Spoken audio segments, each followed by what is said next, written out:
So for both binomial and geometric, we have to meet a binary restriction here. Is this binary? What's happening? What's Mason doing? He's asking people for pencils, and people's responses will either be yes or no. So they're either going to lend him a pencil, give him a pencil, or they won't. Is this binary? Yeah. Yes. So we do meet this binary condition. Is it independent? Yes.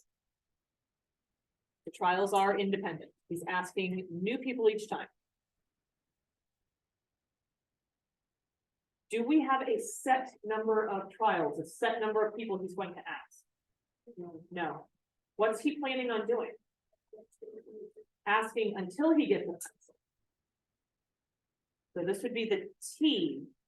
He asks until he finds someone. The number of trials don't stop until he reaches success. What is the probability of success each time? 15%. Is this binomial? No. Why not? It's not a set number of trials. But that's the only condition that it failed, and instead we're going to keep trying until we reach success, which means this is what type of distribution? Geometric. What's the probability that the third person asked is the first one who actually gives him a pencil? So probability y equals 3. 2 failures before we get a success. I don't know what happened to my background. There we go. 2 failures, and then we get a success. So 0.85 times another 0.85 times 0.15. 0.15 would be the probability that the very first person says, yes, here's pencil. So 2 failures before success would be a probability of what?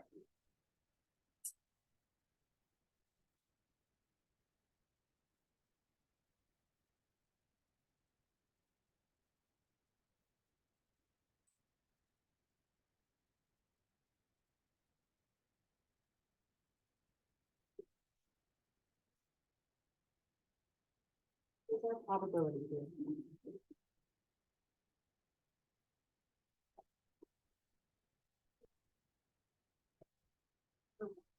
Yeah, 0.10. Yeah, I knew. I heard as soon as you paused. I was like, nope. I know you knew that you forgot a 0 in there. So 10–11% chance that it's on the third person specifically. What's the probability that he gets a pencil by the third person? So either the first one gives it to him, or the second one gives it to him, or the third one gives it to him. How would I find that out?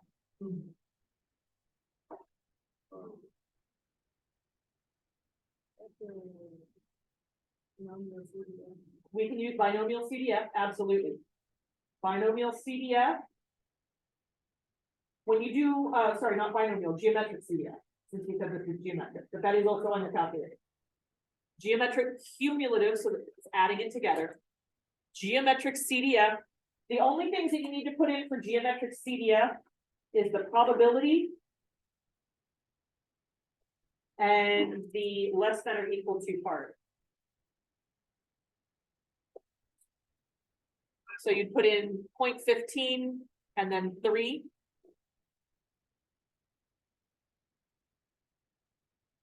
If you were going to calculate this by hand, this is one that's not too bad to calculate by hand since we already have equals 3. So I'd have this right here. For 2, it would just be 0.85 times 0.15, so I could find that, and we know that this one is 0.15, and so we can sum them all. Or you can do your geometric CDF. So second bars. Yeah, and you scroll literally all the way down to the bottom of the list. And the 2 values that you need to put inside the parentheses are the probability of success, and then up to how many tries.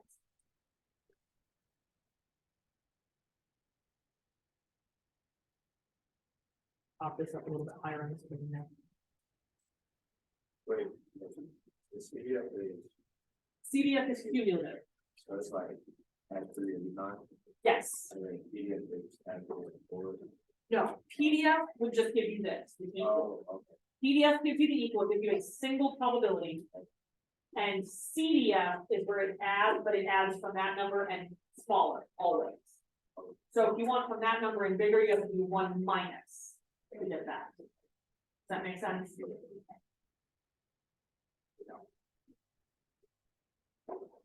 How many people should Mason expect to ask before getting a pencil?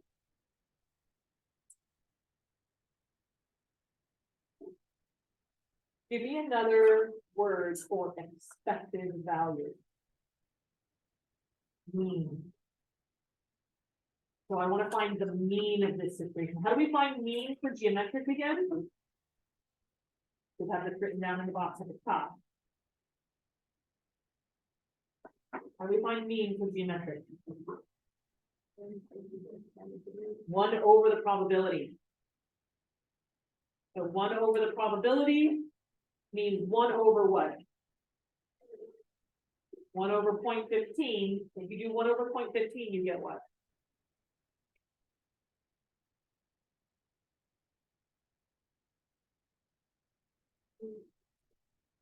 6.6 repeating, or 6.67 people ballpark.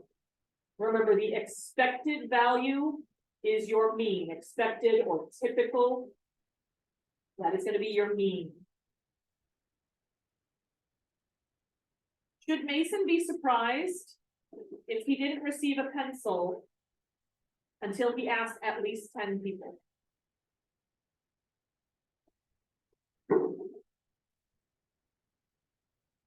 So basically, I want to know, should he be surprised if he has to ask more than 10 people for a pencil? Could that be surprising? How would I calculate that to determine whether or not that is surprising?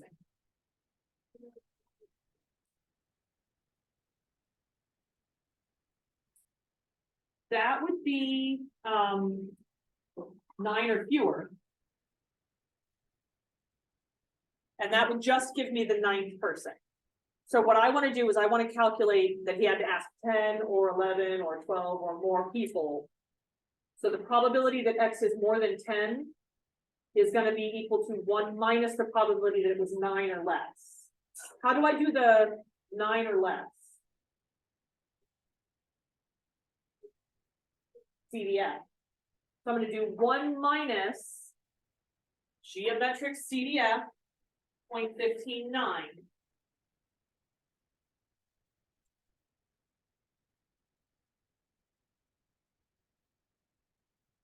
Yep. 1 minus geometric CDF 0.159 should get this back.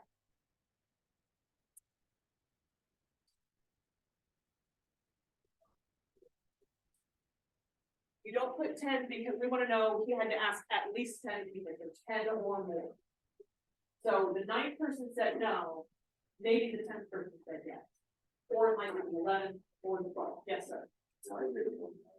1 minus, because we want the greater than probability, and the geometric CDF always gives me the less than. So we have to do 1 minus if we want the greater than. Good questions, good questions. I got about 23%. Why did I say that that's not that surprising? What threshold did it not meet? 5% or less.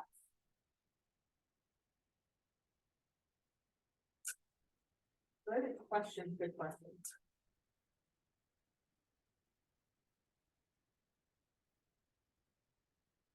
How do we find the standard deviation?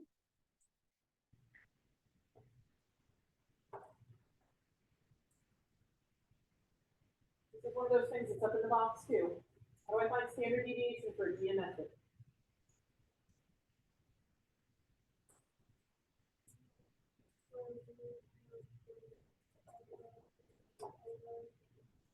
Yes, the square root of 1 minus the probability over the probability. I'm gonna go ahead and hand these out to you guys. These are the formula sheets. These are for you to keep and hang on to and use from this point forward. And these are the formula sheets that you get on the AP exam. The geometric formulas for standard deviation and mean. The formulas for binomial standard deviation and mean are on there. As well as just discrete random variables.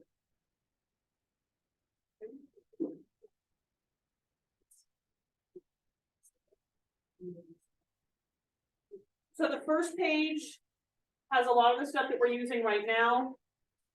If you flip it over to the second page, this is where that normal table is. If you don't remember how to use the calculator, but you do remember how to calculate a z-score, that's where this is. The very back page we have not talked about yet, and we won't talk about until next semester. So don't worry about the very, very back page.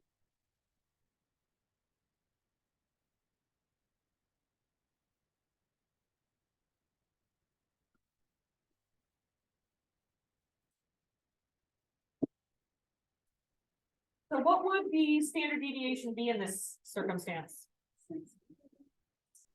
6.146 people, yes.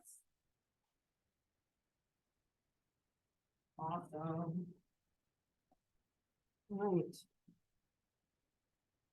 For the rest of our time together, I want to go backwards just a couple pages to that page that we skipped yesterday.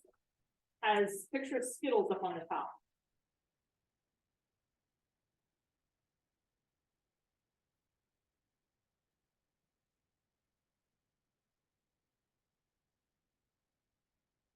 Let me pull mine up.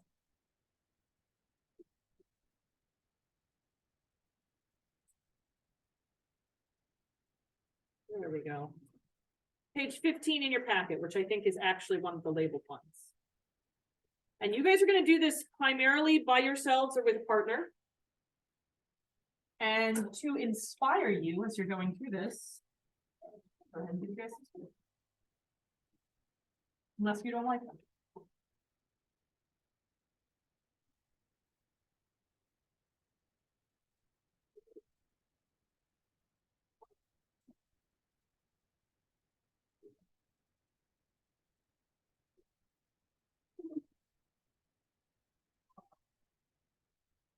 We're gonna debrief the first, let me see how many questions. I want to debrief the first 4 questions here in about 6-7 minutes. I'll take about 6 or 7 minutes to answer the first 4 questions to the best of your ability. Oh.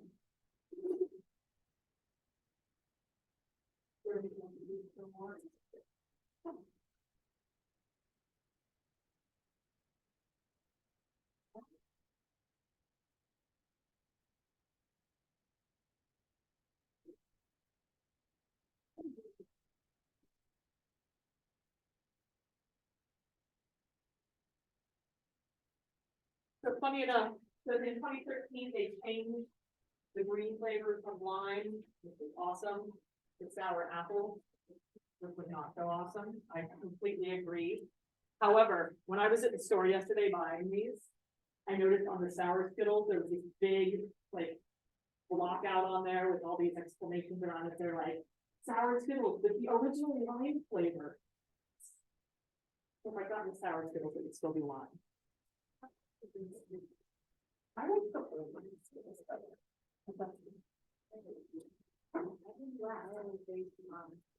See, and I think it's one of those, if you don't know any different, it's fine. But like, I would like the lime ones were my favorites, and then they changed my favorite. Yeah, so if they went back to the old one, you'd probably be like, what? No, yeah. Maybe they went back to the old one, I don't know.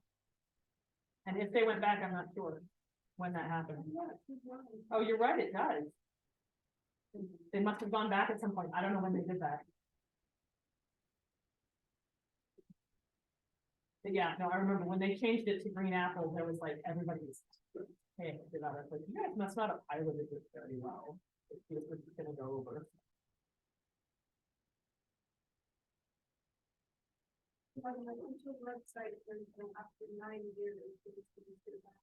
So they literally just did this this year.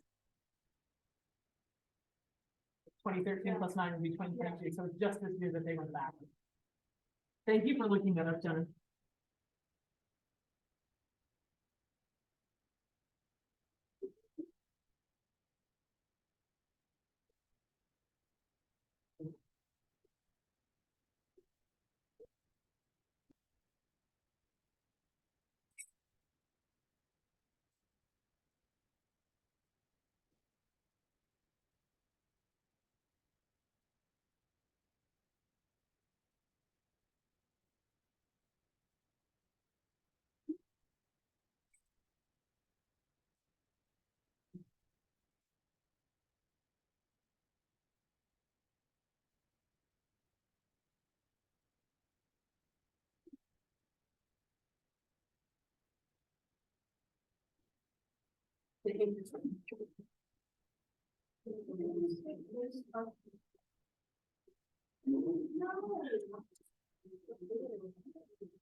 I think the biggest thing in this is the free. Oh, yeah.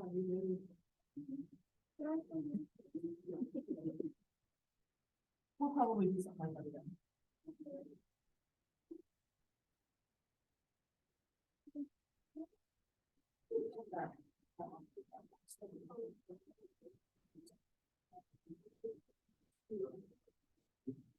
Yeah, that's good.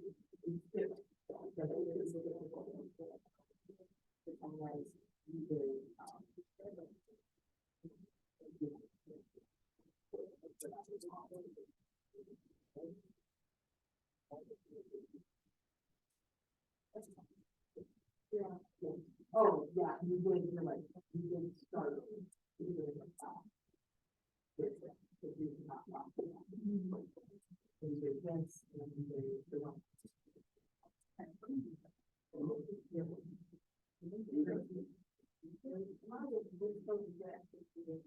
I want you guys to try to get through question number 4.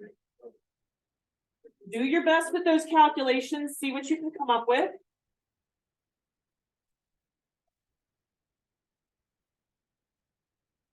On number 2, I want you to think about the numbers that they gave you. Think about when we were doing probabilities in the last chapter. Every time he takes a skittle out, what's going to happen? Probability is going to change. How much is it going to change by? By 1. For both what's in the bin and how many greens there are.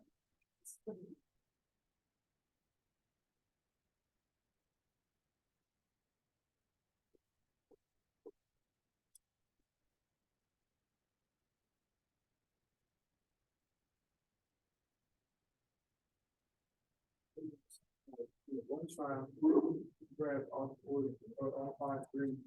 Yeah, like there's this big bin of 10,000 Skittles, which as I'm thinking about how small Skittles are, the bin is probably not that enormous. He reaches in, not looking, he grabs 5 Skittles, but we can't pull the can out, he got all 5. Yeah.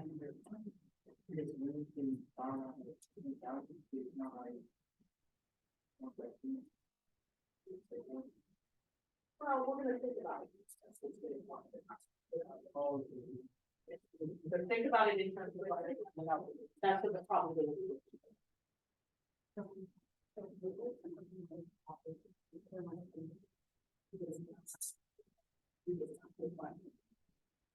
So idea being, well, I would hope you would there, once you figure it out.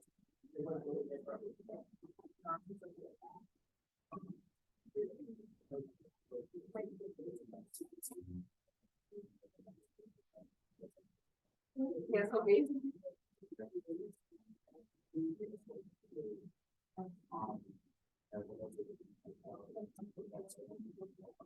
We have to assume that they give us something, or unless we look at this rate, okay, this is all I know.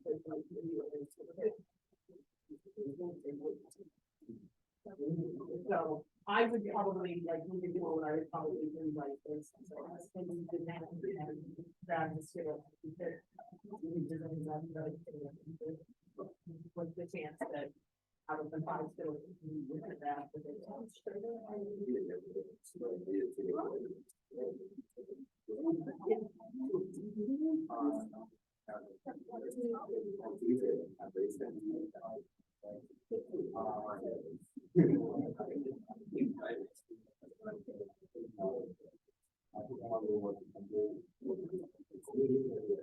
If they don't sleep with them, my heart's back.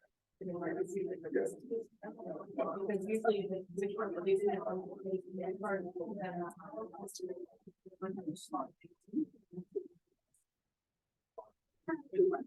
it is.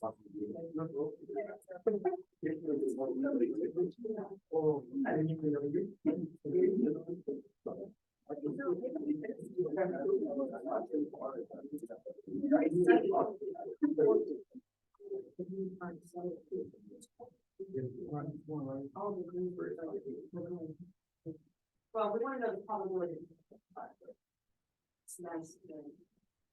That would be yes. Even though he doesn't want it, that would be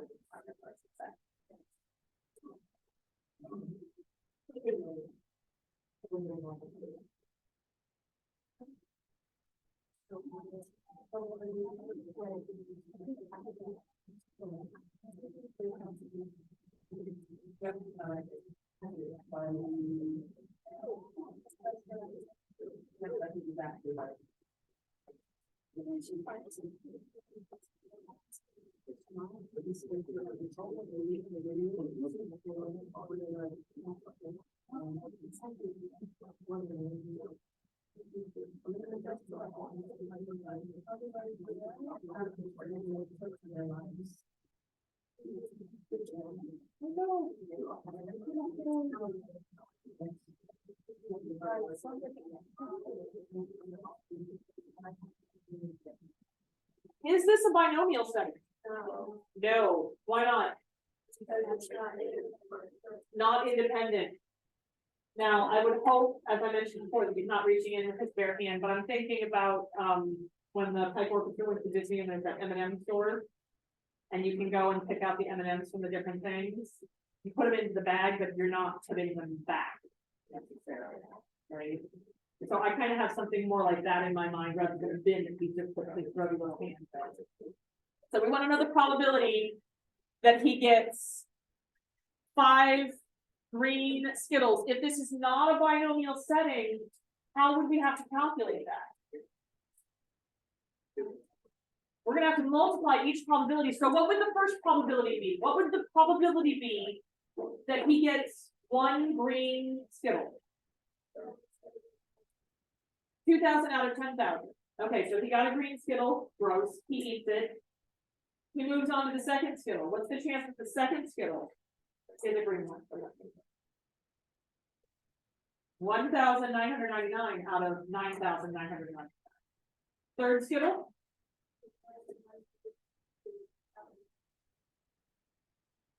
Absolutely. And then fourth and fifth going down by 1 each time.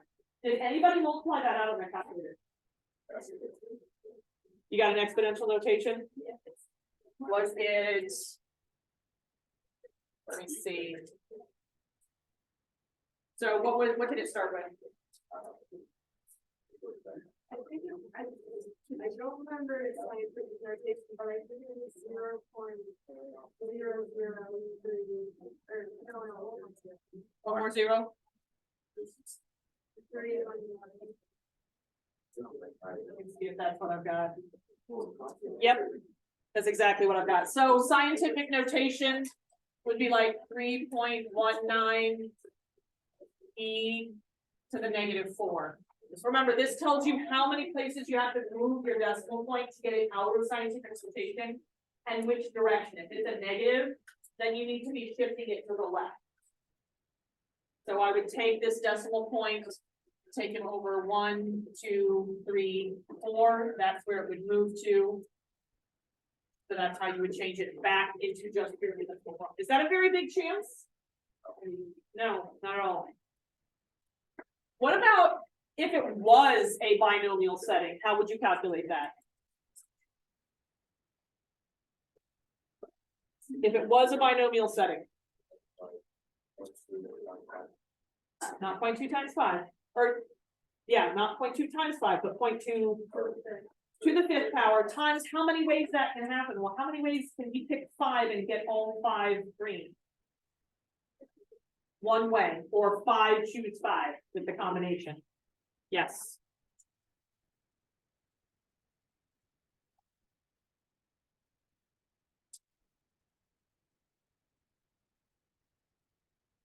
So I want you guys to do that if it's binomial and tell me what we got.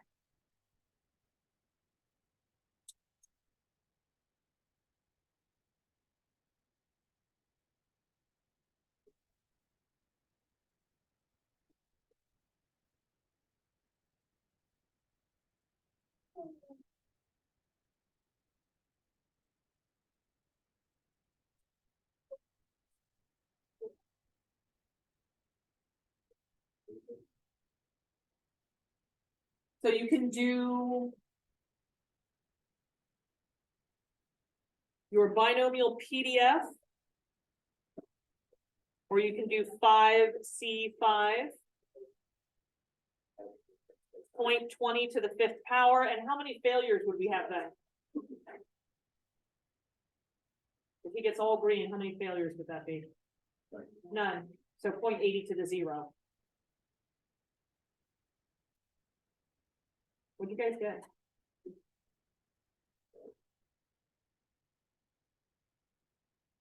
.00032. How different is that when we were comparing it to assuming that it wasn't binomial? Well, what Parker just said that he got was 0.00032. It's almost exactly the same. Why do you think that's the case? That these two are so darn close together. We said it wasn't binomial, it violated this independence condition. Yeah. Talk to me about the skill fit. Yes, sir. This is large number. Yeah, we got a lot right here, right? As I take one skittle out, does that really change my fraction very much? No, this comes out to be 0.2. What was just this one on your calculator? Pop just that one in. 1999 over 99.99. Almost 0.2, right? Like ridiculously close to 0.2. It changes it hardly at all. What do you think happens when you take just one more skittle out? It's still, for all practical purposes, basically 0.2. There's so many skittles in this that taking one skittle out doesn't make a very big difference at all. This is what is known as the 10% condition. This is the 10% condition.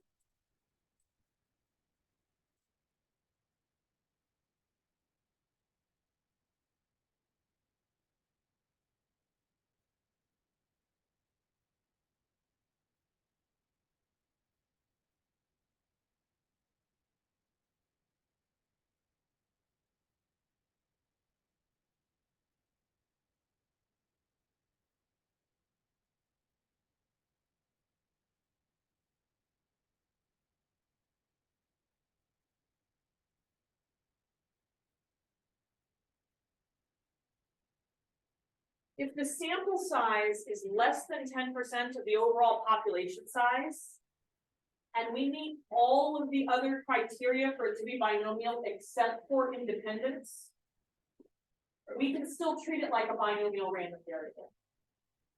So if we meet all the other conditions, We have a set number of trials, the probability of success doesn't change each time, it's binary, it's a success or failure.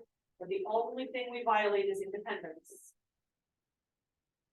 As long as our sample size is less than 10% of the overall population, these fractions right here aren't going to change enough to make a substantial difference. So we'll treat it like a binomial random variable.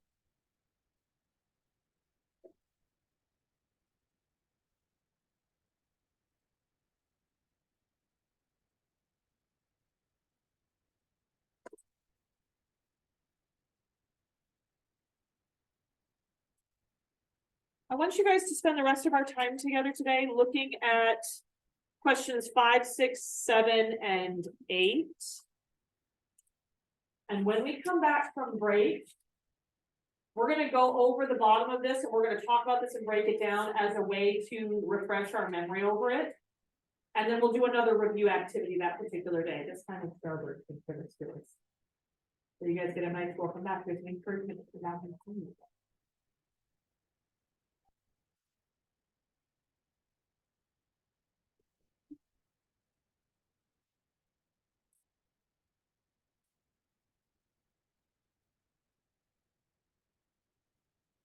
I want to know the probability of getting at most 11 of the green Skittles in a handful of 100.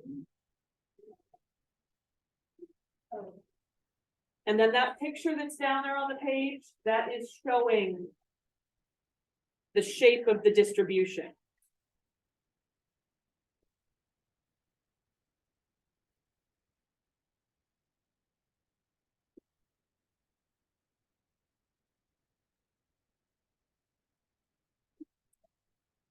So when it asks to describe, or what is the approximate shape? I want you to describe what that shape looks like in the little page.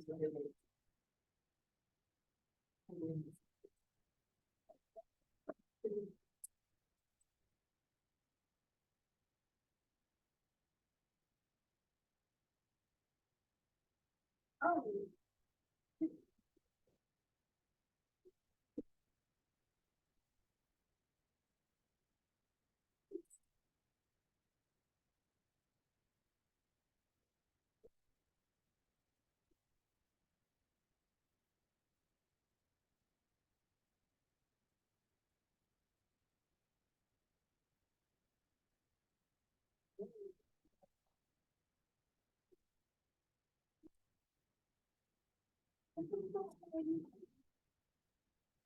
What would you use to answer number 5?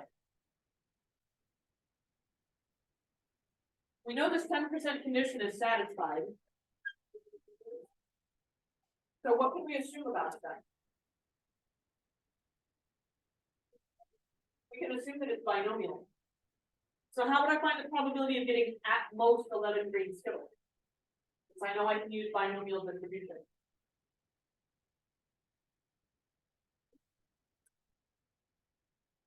What would I use? Binomial CDF.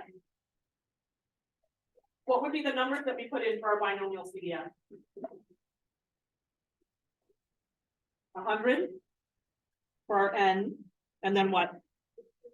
0.2 for our probability, and then this one takes 3 numbers, so my third number would be 11.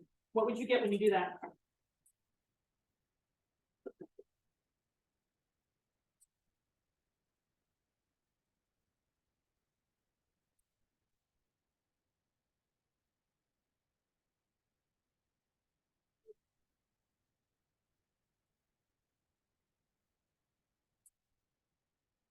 I got 0.0126 when I took it out of my calculator.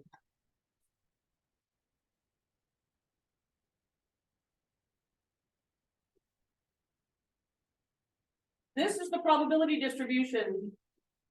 If Mr. Wilcox did this with 100 and over and over and over and over and over. So using simulation techniques, what does that look a lot like? It's a little bit taller than we're used to seeing, but what does that look a lot like? It's like a normal curve.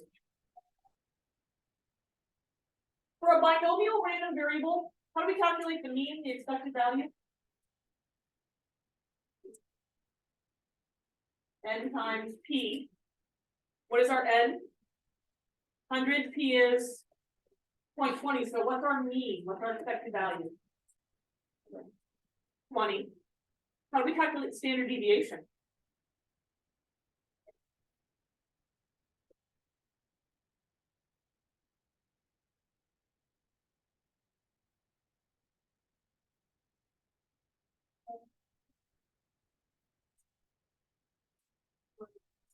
Square root of n times p times 1 minus q. Pop that in your calculators for me.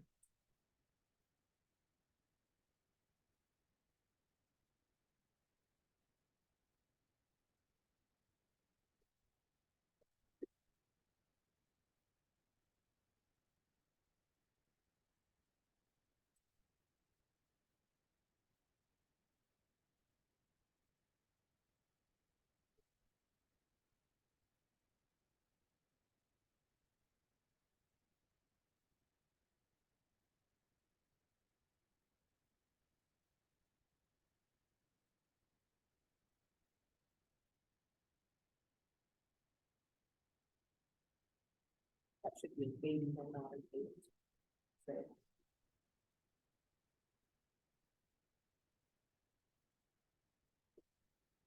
Standard deviation is about what?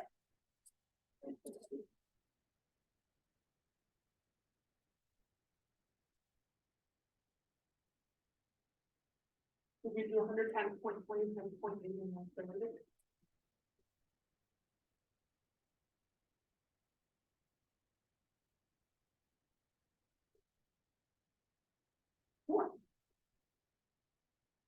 and we said that this looks approximately normal here.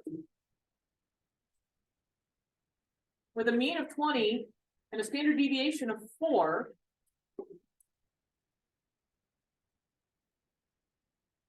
I want you to do the normal CDF. So I would put into my calculator, I want to know at most 11. The normal CDF. Lower bound. Upper bound. Mean. Standard deviation. Those of you with the Casios, these two were switched. It's standard deviation and then mean on the Casios.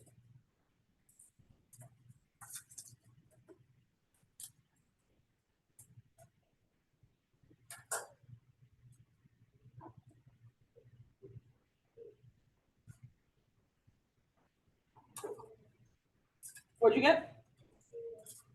0.0122.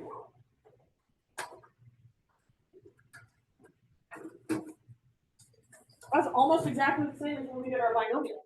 This is called the large counts condition. If n times p is greater than or equal to 10, and n times 1 minus p is greater than or equal to 10, and it meets the binomial condition, we can approximate this with a normal distribution. Like I said, we'll finish this up when you guys get back from break, and then we'll practice some more types of things for the starboard section, all right? I hope you guys have a fantastic break. I hope you get to enjoy some wonderful food. And I hope you get to do fun things that are not school related.